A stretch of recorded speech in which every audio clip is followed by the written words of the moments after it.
everyone, and welcome back to the Squiggly Career Podcast. I'm Helen. I'm one of the co-founders of Amazing If, and I'm here with my other co-founder, Sarah. Hi, everyone. And this week's topic we're going to be tackling in the Squiggly Careers podcast is all around how many hours a week should you work.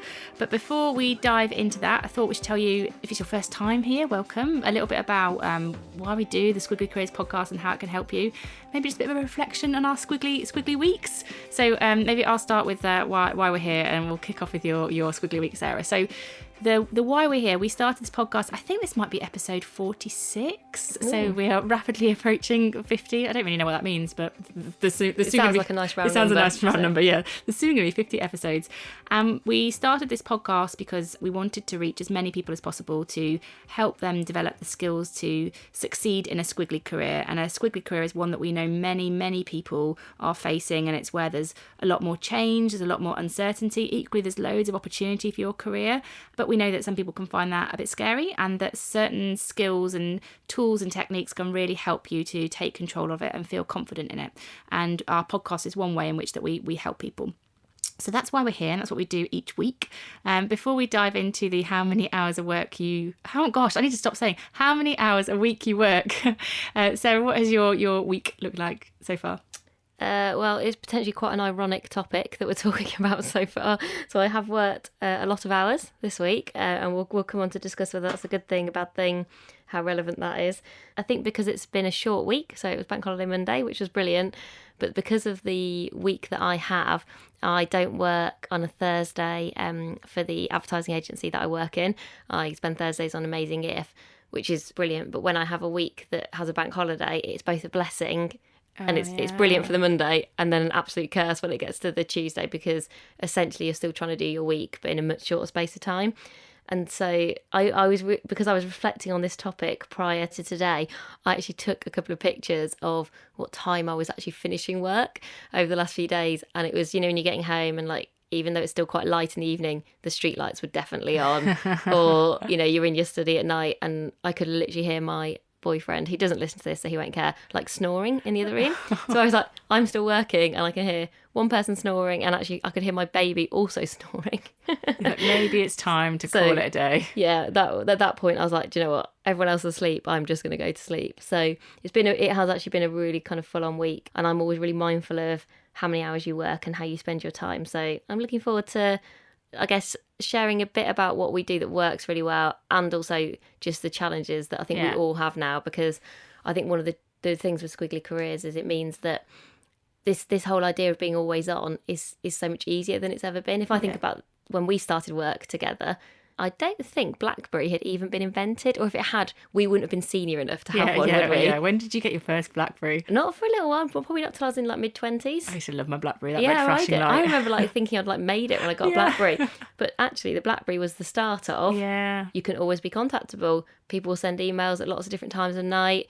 Debate, is that a good thing? Is it not such a good thing? Well, I was in researching some of the stuff for today's podcast. I was looking at a piece of data that said that in 2002, the data found that only 10% of people worked outside of hours. And actually now it's 50% of people who are working outside of hours checking their emails outside of hours. I was actually surprised. I was like, only 50%? Most people I know do that. I'm not saying it's a good thing, but I think it's, again, reality of how people are working. And it is, you are always on, but I think today we're going to try and look at some perspectives on how many hours a week should you work based on our experience. I think we'll leave the spoiler till the end of that answer.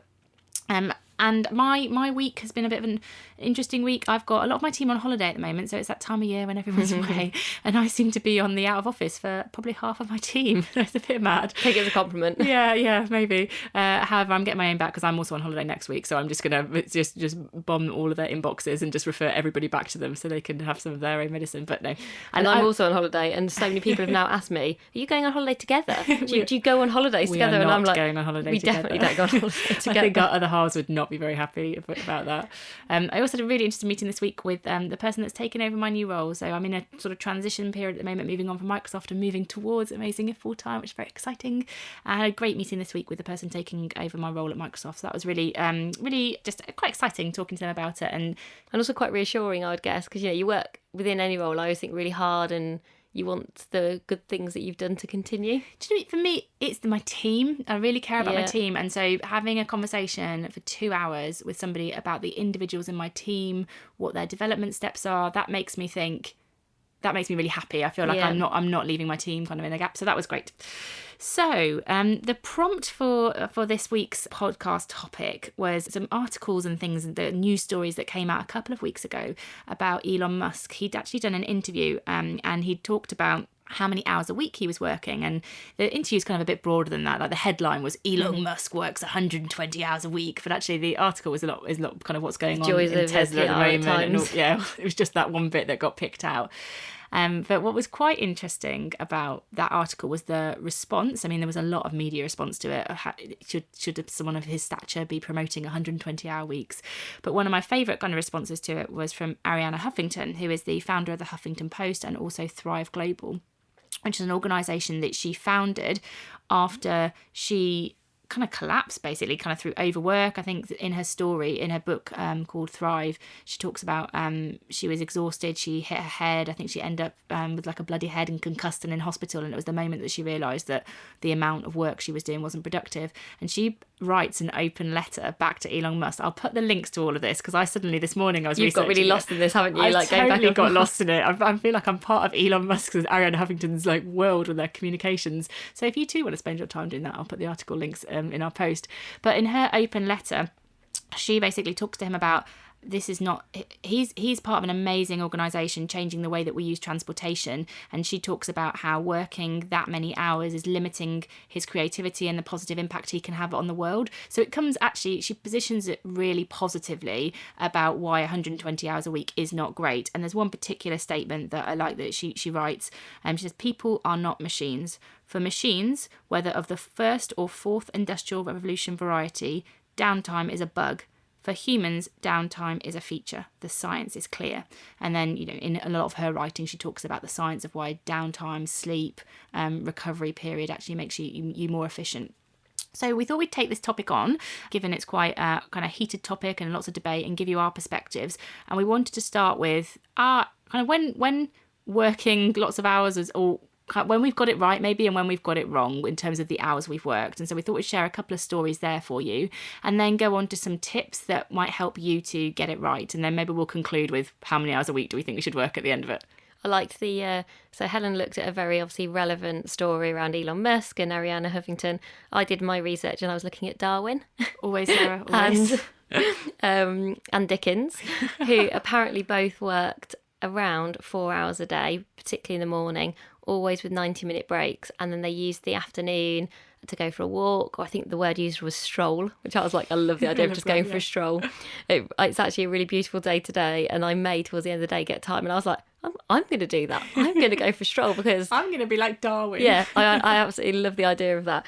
And I think it is interesting that sometimes we equate the more time that we work, that means that your outputs are going to be even better and even more brilliant. And actually, if you look at some of people who've done some amazing things, it's not just about kind of the time you spend. So that's a different reference there's a really interesting article actually about how they approached work. And that was almost prior, obviously, to like the Industrial Revolution, where everything became quite productionized and mechanized, when they were more they were using their brains and thinking. And if you think about the way that work is progressing, surely we're going to move more and more to that sort of mentality, because we will have robots and machines to do all the things that can be repeated really simply. We're going to need people to use the things that are unique to us as humans. I get very passionate about it. While not everybody works a 40-hour week now, I think the majority of people do still do that model. And in the research, I looked at the date at which the 40-hour work week was enshrined as part of the New Deal in 1937. And you had people like Henry Ford who'd done a lot of research on what was the optimum working week for output. I mean, this is in an industrial context. And so this 40-hour work week set in 1937 is still the predominant model that most of us are working to. And I just think we are at a really interesting tipping point where we are challenging that, because actually people can work a lot more than that now, should they choose to. And so the 40-hour week could be considerably more because of technology largely. However, I also get a big sense that people don't want to do that anymore. No. And so it just feels like there's some things that are just misaligned. People are working more than 40 hours. Their companies may be contracting to them, so there's still this amount of hours you work rather than the quality of your output, and individuals' expectations of work and what good looks like is changing. I think it's just a very interesting tipping point in how people will kind of manage their working week. So we're going to start with things where we've got right or wrong. Which one do you want to go with first? Let's do wrong first. Let's do wrong. It's always more interesting anyway. Yeah. Do you want to go first? Yes, it's not difficult to find examples, I think, of when I've got this wrong. But what I was trying to look for was patterns of behaviour. So when have I consistently felt like maybe I've worked too much? So I've worked more hours than I feel is productive. And because I think there are some stats as well around, there is a certain tipping point where you just become less and less productive, the more you work. And for me, the thing that I found is that whenever I have maybe a new project or something to launch, which is really consuming, and you're working to a very specific date, so there is a kind of deadline in place, I actually love doing that kind of work. I'm really motivated by project work, by creating things. What I don't do, I've realised, having thought a bit about like why this always creates a lot of pressure in terms of the amount of hours that I work, is I don't stop anything else. And often these things are maybe exceptional. They're kind of incremental to maybe what you do day to day, where there's a new idea or a new concept, or maybe you're pitching for something, which is something I do more now in kind of my new job. And those things take up an awful lot of kind of time and energy, and actually you really want them to do that because they're kind of exciting and interesting. But to be able to do those brilliantly, I think you do have to then start saying no, or just rearrange or reschedule all the other things that you would usually spend time doing. And I thought back to a couple of examples both in Sainsbury's and in my current job where that's happened. And actually the kind of tipping point and the bit where it's meant that I've been, either phenomenally tired, or you just do get a lot, less productive, or you start to make mistakes, those sorts of things, is just because you haven't created yourself the space to just deliver those projects brilliantly. And you haven't been realistic. You just sort of think, I'll just sort of somehow make it all work. And what I've started to realise, particularly more recently, where I have more commitments to picking up my son from nursery and those kind of things, there is a finite amount of time. I can't just keep saying yes. And I think I have this sort of attitude of like, it'll all work out. And probably most recently, we often say that to each other, and then now you're like, yeah, we probably, the time has got a bit more finite. Yeah, so I think previously my attitude is it'll all work out, I'll kind of make it all work. And actually it doesn't always work out, because you do run out of time, you do get really tired, and you get to the point where you're like, this is not going to kind of make sense. So I think that's for me where I get it wrong at the moment, is something new or unexpected happens, and this will happen to loads of people in their jobs, and then suddenly there's often quite a time pressured thing that you've got to make happen.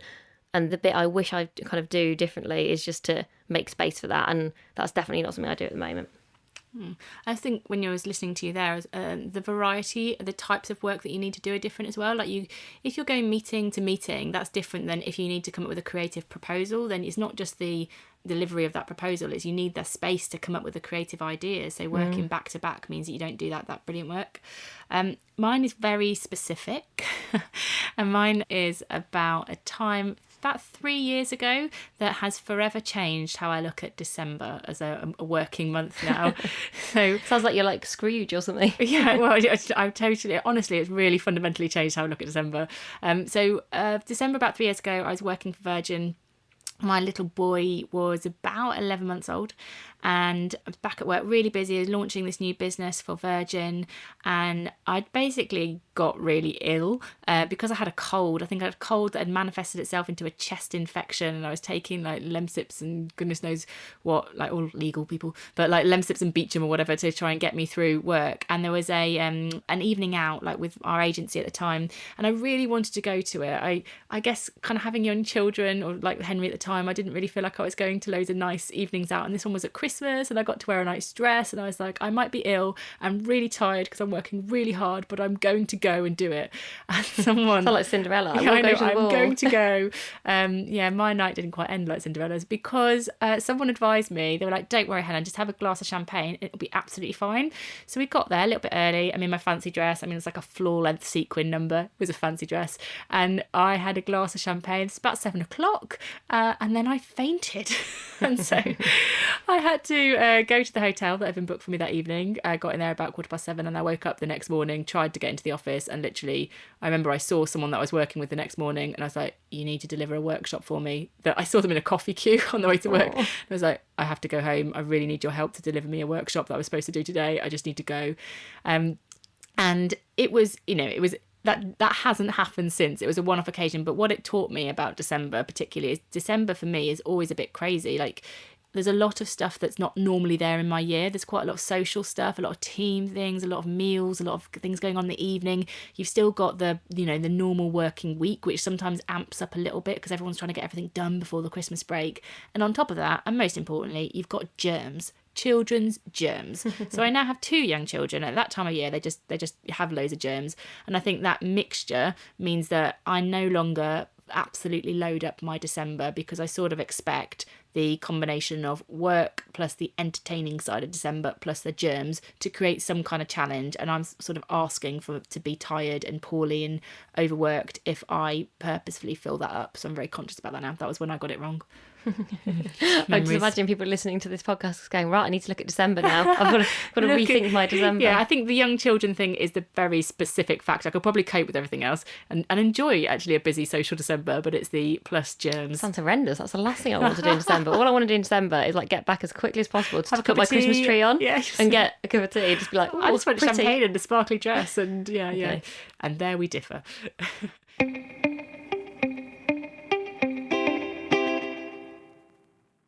So when have you got it right, do you think? I think probably one of the things I'm most proud of is a couple of years ago, and I've talked about it on the podcast before, I started working basically kind of 2 jobs. So I started working in my current role in Sainsbury's 4 days a week and started to have a day a week that wasn't like a free day. It was a day to work on Amazing If and some of the charity stuff that I do. And I've been doing that now for, it must be sort of, what do you reckon, like 2 or 3 years? Yeah. So it's been a little while, albeit part of that was a maternity leave in the middle where I didn't get any break.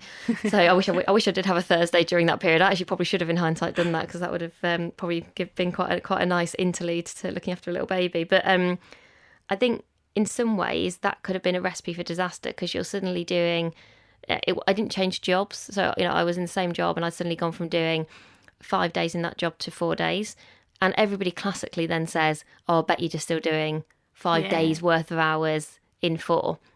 And I never really thought about it generally because I think in those 5 days it wasn't like I was like, oh, well, I'm doing X amount of hours, but what I did do was kind of recalibrate what I would be able to achieve within those kind of 4 days and made sure that was realistic. And it's really interesting because I always do loads of work kind of outside official office hours because I work at lots of different times. I like working in evenings. It suits me really well. I never bothered about working at weekends. Sometimes that suited me really well. But there was something about having one day that was a separate day to kind of things that I was doing that meant I never worried about, checking my Sainsbury's emails or doing Sainsbury's work. I very rarely changed it. So people kind of go, oh, do you always end up doing stuff on a Thursday? Like, no. I always ended up doing Amazing If stuff. And I really protected it. And I just felt like that was such a good use of time. I felt like I was doing both jobs really well. I didn't feel divided, which would have been the other thing is like, oh, do you feel like you're trying to do 2 things simultaneously and not doing either of them really well? If anything, I just think I was so happy doing those 2 things kind of together and in collaboration that my time was really well used across those things. And I was really spending my time on things that were valuable, whether it was to me personally in kind of my projects or to Sainsbury's in kind of their projects. So that was just it really kind of sticks in my memory of going, that could have been a real recipe for disaster and just working way more hours. But if anything, I think I just worked less. And do you think it was because you valued and enjoyed the different types of work that you were doing so much that it gave you the incentive and to protect the boundaries that you'd created? Yeah, and probably also at that period of time, sort of 2 or 3 years ago, I probably started to also have that confidence in, I think my mentality is very much you should be judged and you should judge your own success based on your outcomes, not on your time. So if you believe that someone's value is based on how many hours they work, that gets you to one answer. But if you believe someone's value is based on, what they actually deliver for an organisation and how valuable that is, whether that's tangible delivery of projects or delivery in terms of the environment and culture you create for your team, then that's a different point of view. And I think because I already have that point of view and I had confidence in that, and I think I felt comfortable that the person I was working for, the teams around me also had that point of view, I also didn't find it stressful, because I think if I'd have maybe done it 5 or 6 years ago, I would have been really worried about, I'm not physically here all the time. I'm not maybe working as many hours as I used to. Is that going to be perceived to be a detrimental thing? So I think probably the biggest thing was also my natural shift to understanding that it is about kind of what you do, not necessarily kind of where you do it or how many hours it takes. It reminds me, when we're talking about there are some people measuring the quality or impact of someone based on the hours they work. Again, in researching, I came across a book called Rest by Alex Soojung Kim Pang. Again, we'll do the links when we post it.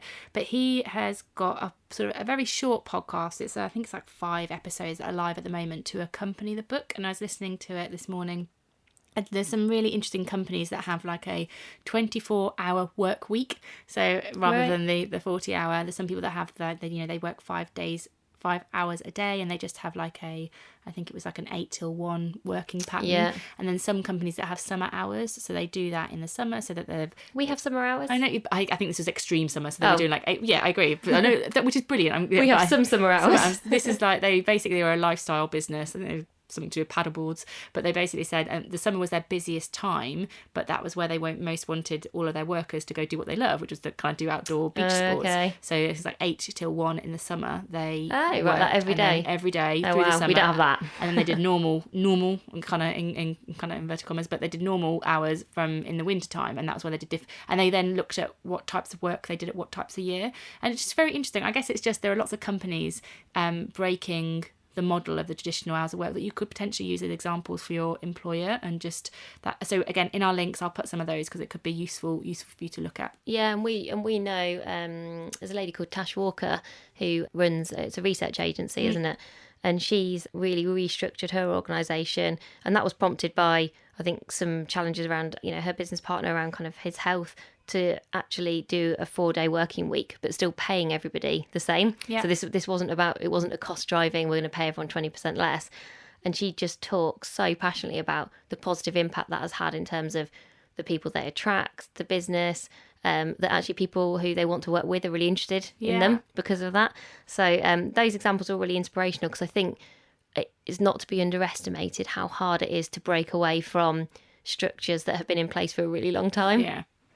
And so when I feel like I've got my working hours right, actually quite recently I've got an example of this. I launched a big event for Microsoft, I was part of a big event for Microsoft a couple of months ago. And it's quite intense getting all those events ready, because you've got a lot of internal stakeholders that you've kind of got to manage and get people to the event, all that kind of stuff. I always think events have this very heightened amount of effort needed for one moment in time. If you go to an event, I always think, having done quite a lot of them now for like my charity, just feel for be the so team. Grateful. Yeah. Be so grateful to the people, because they are so much work. Yeah, they are so much work for that moment in time. But I think what I have learnt about how I spend my time from previous experiences is that it does peak then. So I will be working more hours than I would want to work consistently in the run up to something like an event or a launch. And what I now do is protect about 2 weeks after that. So I don't put my hand up for things, for example. I will proactively think, do you know what? I need 2 weeks just to sort of reset myself, to actually clear down my inbox, to actually think about what my priorities are for the next couple of months. I just need a little bit of downtime. And I reflect really positively on how I managed that. Because back in April that event was, but I really consciously thought, I'm going to protect that time. There were definitely occasions where I thought, I could do that and I could do it differently, and I just didn't, because I thought I will be better for the business. I will have more impact if I just take a little bit of time just to reset, and then I can come back re-energized, refocused, all that good stuff. So I think that's what's working for me now. So should we do some top tips? Yeah, let's do some tips. You want to start? Yeah, I think just listening to Helen and I both there talking through our kind of respective experiences, probably our kind of first tip is really think about, what does spending your time well look like? What does that actually kind of mean to you in terms of how you kind of measure that, how you're spending your time. Helen and I were talking about this earlier today, kind of over a coffee, and I was saying it's more important to me, actually quite a short-term basis, to make sure I'm spending my time well in terms of a balance of different things, like as in within a week. Whereas Helen was saying actually she's quite happy to maybe work for more like a month or a couple of months, very focused on that sort of event she just described, as long as she knows she's got the downtime straight after that. And so I think it's very different for everyone. But almost only you knows what the answer to that is. So you've got to work out, are you happy spending your time in the way that you're spending it? And if you are working a ridiculous amount of hours, like what can you do differently? Which I think we maybe had as kind of a separate tip, but this point around you're more in control of this than probably you think. You have to kind of take accountability for how many hours you work.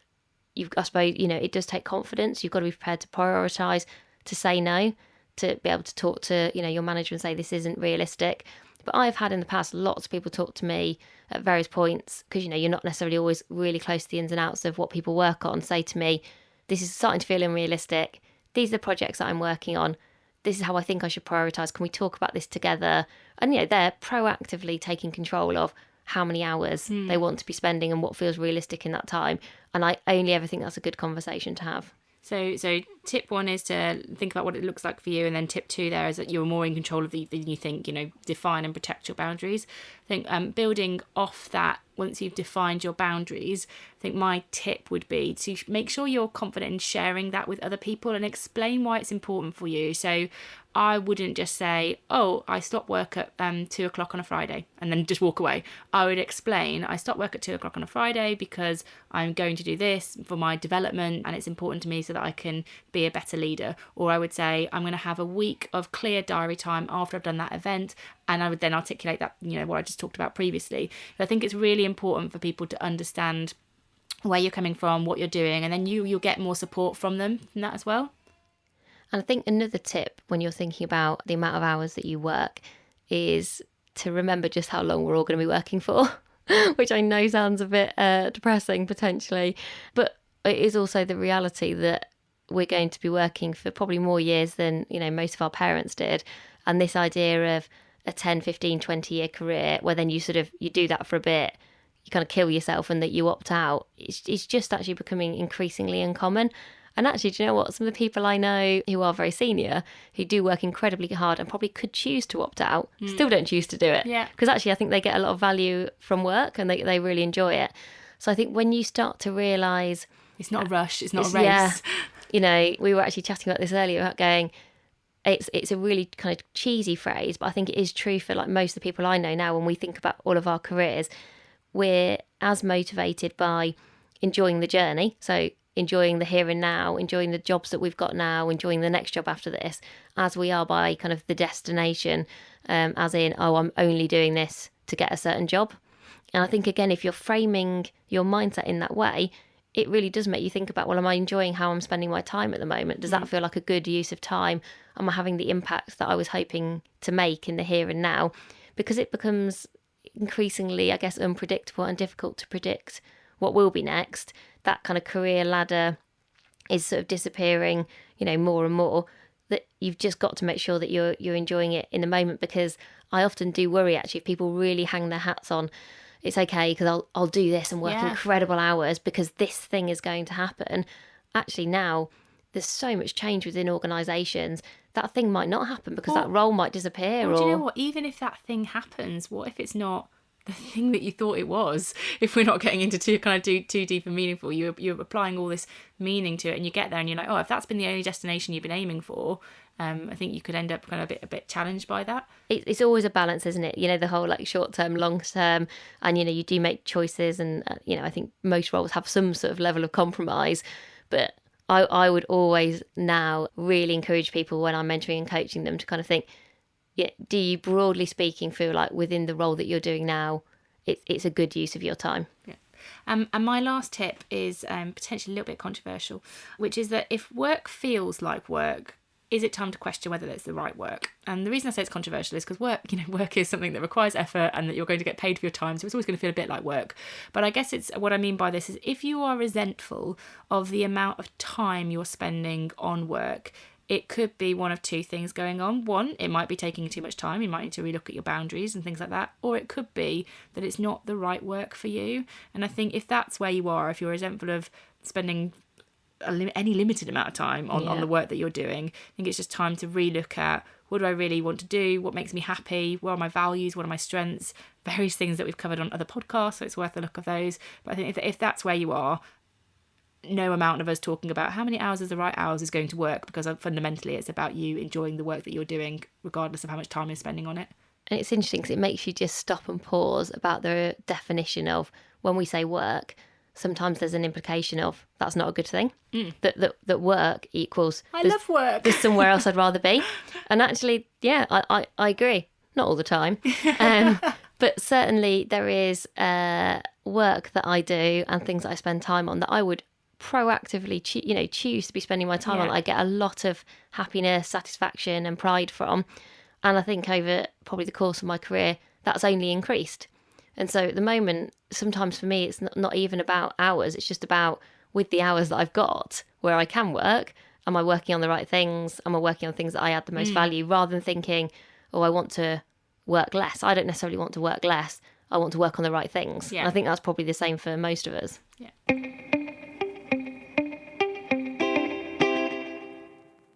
Okay, so hopefully that's helped. You've heard a couple of our stories, give you a bit of context about the changing world of work and a couple of tips there. Maybe if we just highlight a couple of resources. Again, we'll link to all of these before we go on to what we're going to cover off next week. So the first resource I've got is on Inc.com, and it's around what hours should I work every day as an entrepreneur, which is quite interesting because there's research to say that entrepreneurs work a significant amount more hours a week than the average person because it's their business, they're kind of more committed to it. So if that's where you are, that could be a useful resource.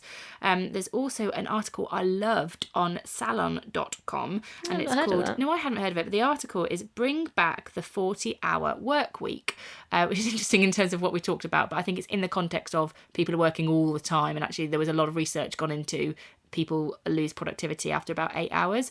But it is what I like about it is such a well-researched article. It goes through the history of the development of the working week and different models that were trialled. Really useful if you kind of want to get into that sort of stuff.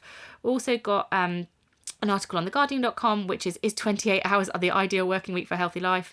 And then this book that I found called Rest. The person who's written that's got a website called it's www.deliberate.rest. Loads of articles, loads of his work, lots of content to support the book on there. There's also, I was watching this morning while straightening my hair, an interview with the author and Arianna Huffington talking about it as well, which was, Sarah's nodding at me like, oh. I'm like, I found that was my bit of research. I was going to say that. You've just stolen my thunder. Oh, sorry. That was going to be my like, I found this extra thing, Helen. Yeah, it is really good. I watched it. It's a conference, and Arianna Huffington's amazing. So maybe before we talk about next week, the thing to end on is that how many hours is the right amount of hours? And I think the answer that we get to is that there is no right number, whether it's you're working a 24-hour week or a 40-hour, or, maybe for Elon Musk, 120 hours is the right thing, though there's research to debate that. But I think the point is, it's when you do your best work, how you do your best work, and how energized you feel by it. And I think if you're energized by however many hours you're doing and you feel like you're doing your best work, then you know what, whatever that number is unique to you, and it might change in and out of weeks. So I don't think there is a perfect answer to that. I wonder if we should do that as an experiment though. If people are listening and interested, if you're following us on Instagram when we post the podcast, if people would be interested to know, I certainly would be up for doing like a couple of weeks where I actually measure how many hours I work and different kind of types of work. Yeah. So if you want us to do it, so that we can give you a very accurate answer, and very honest in terms of the reality. Yeah. I actually don't even know what that number would be, because as Helen and I were talking about, do we give an exact number on the podcast? And I was like, actually, I'd need to do the exercise because almost I'm but sometimes we could share, not that aware of it. But I think the point is that it's different for everybody, and there isn't the only right is that you're doing work that energizes you and you're doing it at your best. I think if you're exhausted by the work that you're doing and it's not your best work, then you need to look at how much time you're spending on work and the work that you're doing. So we can share, if that's interesting, we can share it. But I think our hours are not necessarily the hours you should be doing. It's just how we feel about the work that we do. So, on that note, next week's podcast, Sarah, what are we talking about? So we thought we're just coming into September, and I think September always has a bit of a back to school feel. Yeah. Partly for me, particularly because we're moving offices. So I almost feel like I should be going out and getting like a new pencil case. Oh, do it. New pair of shoes. Yeah, I feel like I'm going back to school, like a new bag. I approve all of those purchases. Yeah. So this is also often the point during the year, I think, where, you know, you've been on holiday, you've hopefully had a bit of a break over the summer, and people start to recommit a little bit more to thinking a bit about, you know, your career and kind of where you are. And so we thought we'd do kind of the next podcast on a bit of it's almost like a September back to school career Kickstarter session. Yeah. So you perhaps at the start of the year thought, I'm really going to start thinking about my career a bit more. And, you know, you listen to this podcast, so, you know, you've definitely done something about it. But maybe there's a bit more you'd like to do to really start accelerating this. So we're going to just do a podcast all about kind of hints and tips to kind of really just start accelerating how you think about your career, where you're going, kind of what you want to do next. So thank you very much for listening this week. As ever, there are lots of places you can get in touch with us. You can email us with any feedback you've got or any suggestions for future podcasts to getinTouch@amazingif.com. We're also on Twitter, where we're at amazing_if, and we're amazingif on Instagram. And on Instagram, we do a daily Squiggly Careers tip, so you can follow that if you'd like kind of some more inspiration. And if you have a spare minute in your day and would love to give us a feedback, a review on iTunes, that would be massively appreciated, because it helps us to reach more people and help them to succeed with the skills they need to manage their squiggly career. So thank you again for your time this week, and we'll be back with you next week. Bye everyone, thanks for listening.